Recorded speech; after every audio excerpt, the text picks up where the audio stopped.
My name is Harvey Bodega, and welcome to the review of Return of the Obra Dinn, developed by Lucas Pope of Papers, Please fame, and released in October of 2018. As a celebration of Spooktober and the 4th anniversary of the game's release, we will get into the high seas intrigue, violence, and mythology that takes place on the decks of the derelict Obra Dinn. But this isn't a horror game, it's a puzzle game. Yes, this is a puzzle game, not a horror game, but I figured it was fitting enough for Spooktober. I hope you agree. Anyway, let's jump into a brief, spoiler-free overview of the story.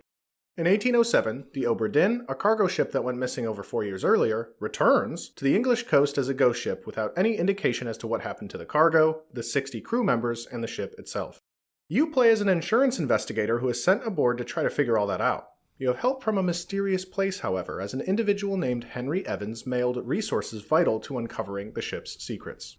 These include a book containing empty chapters of the Obra Dinn's journey, a crew manifest, a few sketches of life aboard the ship, and a pocket watch called the Memento Mortem. Henry Evans tells you that he has omitted one chapter of the journey, however, but hopes you will figure out everything else.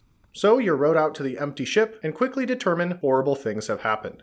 Remains of crew members litter the decks, but you discover that this wonky pocket watch is more than meets the eye. In approaching one of the bodies, activating the watch replays what was heard in the last few seconds before their deaths and allows you to walk through a snapshot of their final moment. This is how you are meant to match the identities of each of the 60 crew members to the sketches and determine their fates. Of course, this is all for insurance purposes to discern if there are any claims that deserve to be paid out. Heaven forbid any real insurance companies gain access to necromancy, we see how they'd use it. Anyway, I'll get further into the story later, let's start with the presentation. Return of the Obra Dinn's art style is incredibly striking and very unique, paying homage to the 1-bit style Macintosh games of the 1980s and 90s. Instead of being black and white with a very limited scope, like games of that era, Obra Dinn is dark green and light beige and has you traversing the entire 4-level ship, although different areas will open up as you progress. Before playing and after seeing some screenshots, I admittedly didn't expect to like the art style. First of all, this is a puzzle game where very little details are highly important, and I was afraid this computer-inspired noir aesthetic would muddle necessary facts. Secondly, I thought it would get repetitive, lacking color variation and likely having limited lighting. I'm happy to say that I was very, very wrong. There are some points where details are muddled, but that was done intentionally for the puzzles rather than art style imitation. Recognizing faces was often difficult, but holding your right mouse button would show their place on the provided sketches, so that never really became a problem. Not everyone was hard to recognize though, I got very used to this bastard's face. Lighting was also not limited, time of day was relatively easy to determine and light sources were clear. As for repetitiveness, the aesthetic was not only not repetitive, it was captivating. I found myself immersed and enthralled, especially by some of the death scenes. I mean, check this one out. It's like this 80s and 90s Macintosh presentation somehow works as a vintage maritime story, as the bleak darkness of the tale is only surpassed by the grandness of its adventure. A small disclaimer that it does give some people a little bit of motion sickness, but I didn't experience that, and it could be thematic to being on a ship. Who knows? Anyway, as much as I've come to admire this art style, I think the music is even better. Lucas Pope created the original soundtrack himself. It's about 25 minutes long, and mainly plays while using the pocket watch to investigate a death.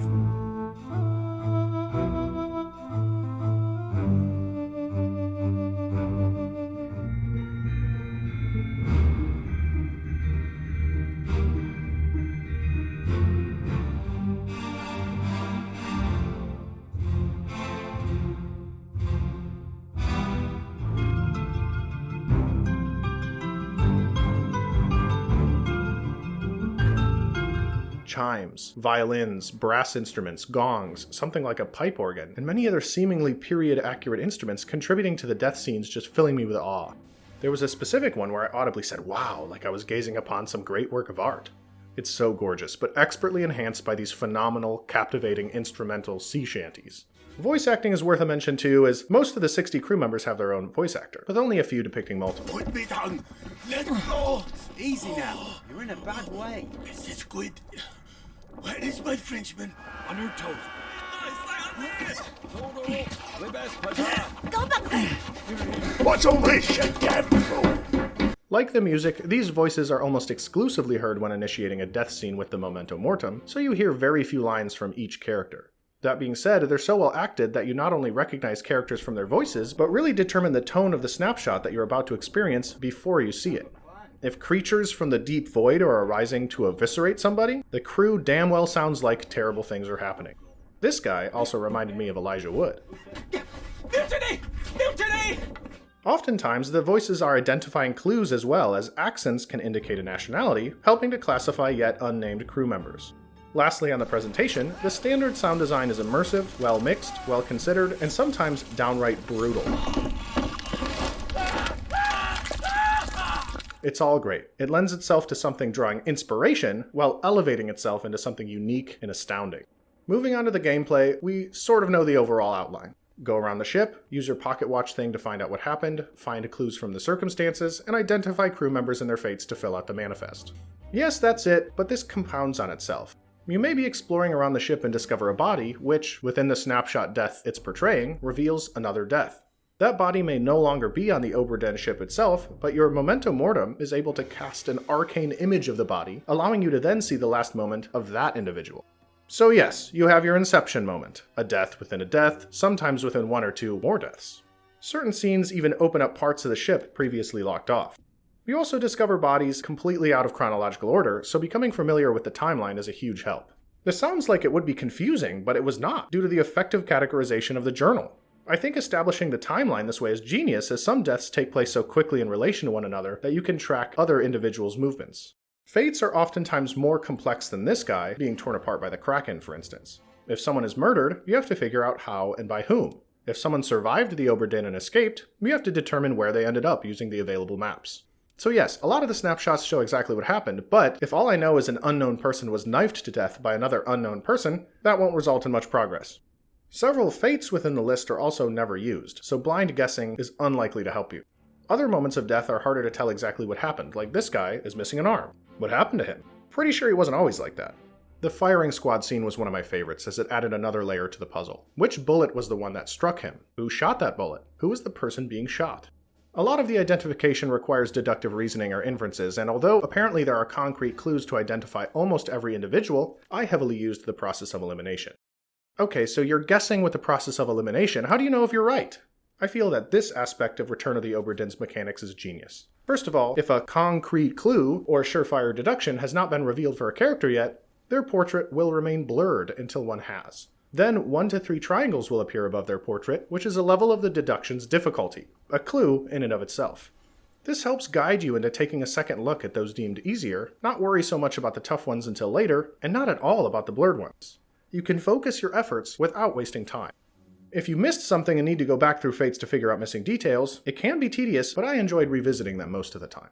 Lastly and wonderfully, each set of 3 correct identifications and fates is confirmed by the journal, locking them in and assuring you that you're on the right track. It somehow is the perfect amount of challenging where it feels difficult, making progress incredibly rewarding, but you never really feel fully stuck. All of these mechanics contribute to an exhilarating experience, and that's quite a feat because most of it is just walking around with these still snapshots or with your nose in a journal. Somehow it's both thrilling and methodical, captivating and calculating. Of course, as you unravel the individual identities and fates of the crew, you begin connecting the dots on the overarching story, the fate of the Obra Dinn itself. One last thing though, I have to include a particularly thorough spoiler warning.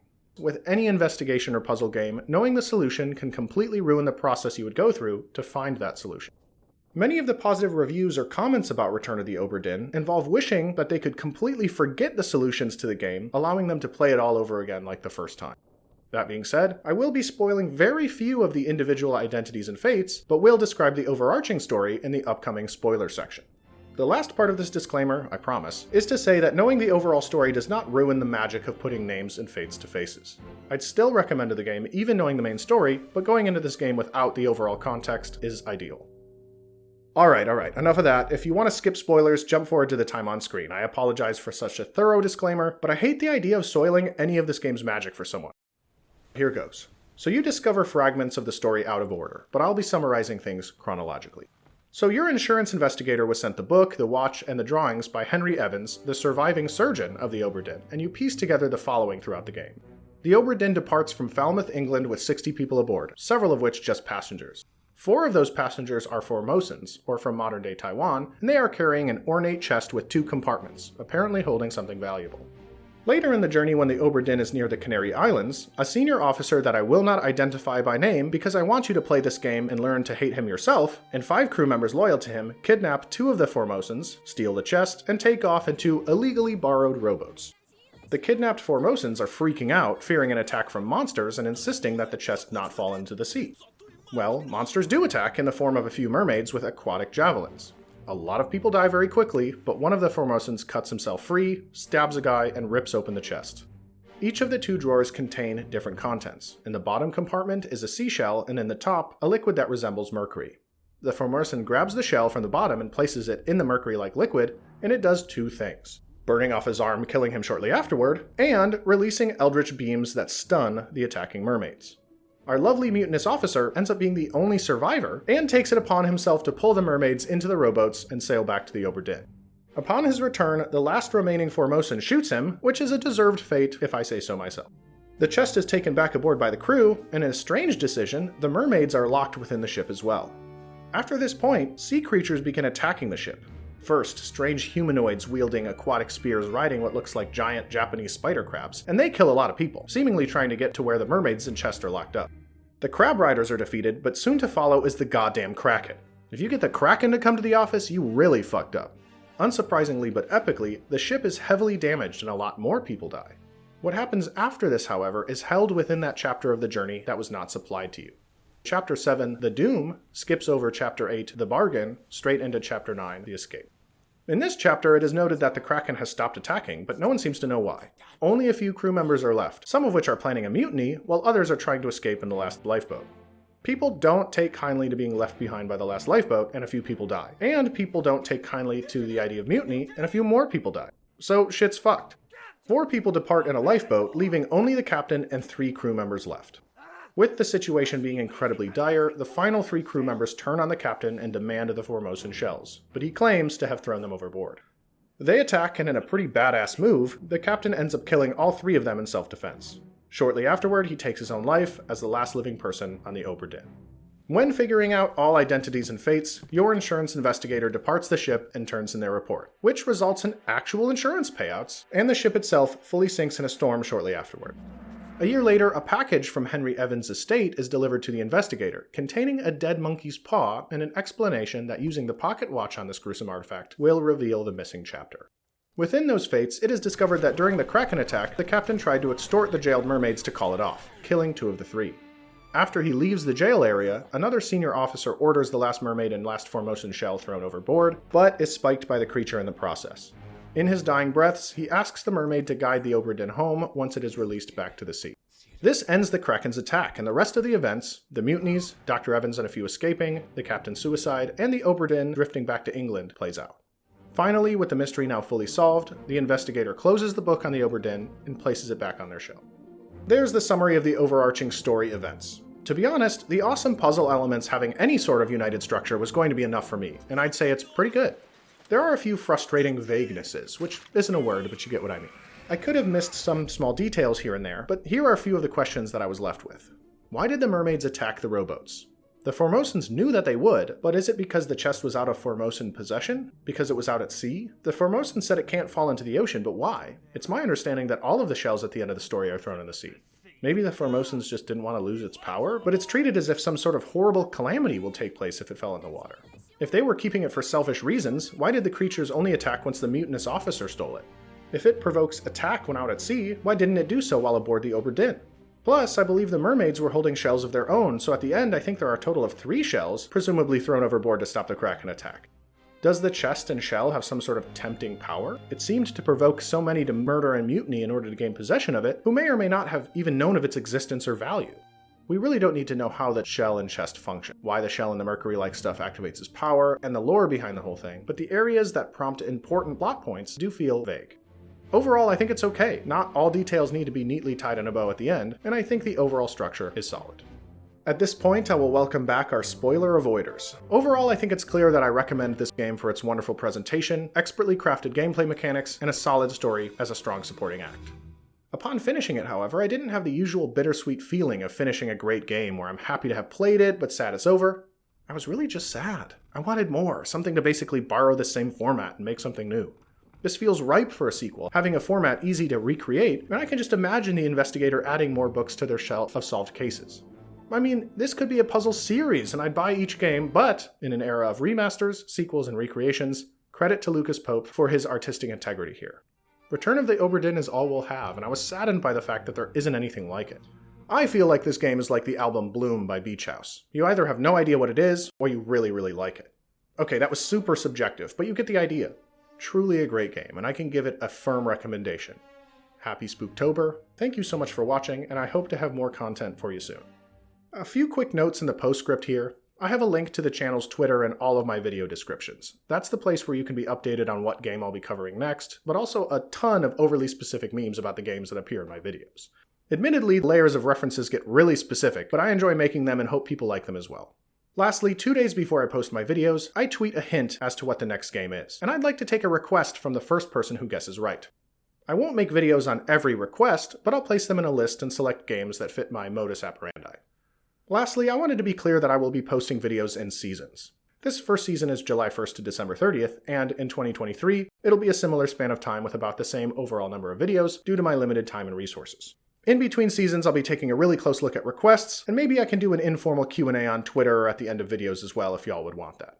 Anyway, without further ado, thanks so much everyone.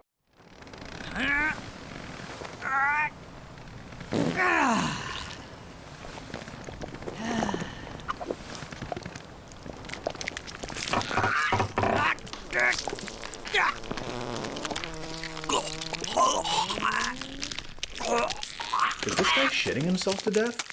Oh, that makes more sense.